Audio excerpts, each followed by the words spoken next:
iba namang balita, inilibing na si Rio Bianca Ramirez. Siya yung dalagitang nabundol ng bus habang nasa field trip sa Tanay, Rizal nitong Biyernes.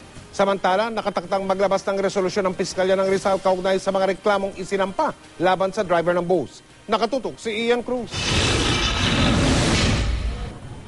Yes, Mike, inahatid na nga sa kanyang huling hantungan. Ito sa Bulacan ng labi ni Rio Bianca Ramirez. At bago yan, Mike, ay dinala muna ang labi ni Kakay sa Holy Spirit Academy of Malolos.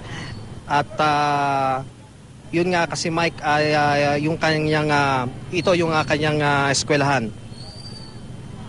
At Mike, mula nga sa eskwelahan ay tumulak ang funeral convoy patungo sa simbahan ng Nuestra Señora de la Asunción sa Bulacan, kung saan nagkaroon muli ng misa at pagkatapos ay nagtungo na ang convoy sa sementeryo. Lalo nga bumuhos ang hinagpis ng mga kaanak habang inililibing nga itong si Kakay.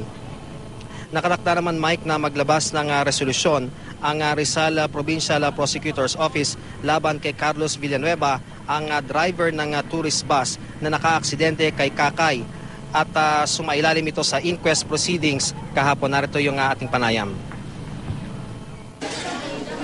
Ayaw ng sino mang magulang na pupunta doon sa graduation gym na burol ang aatenan mo. Kaya napakasakit talaga.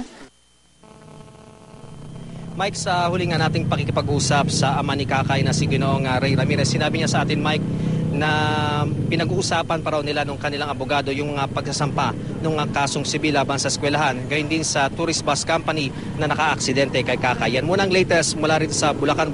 Balik sa iyo, Mike. Maraming salamat, Ian Cruz.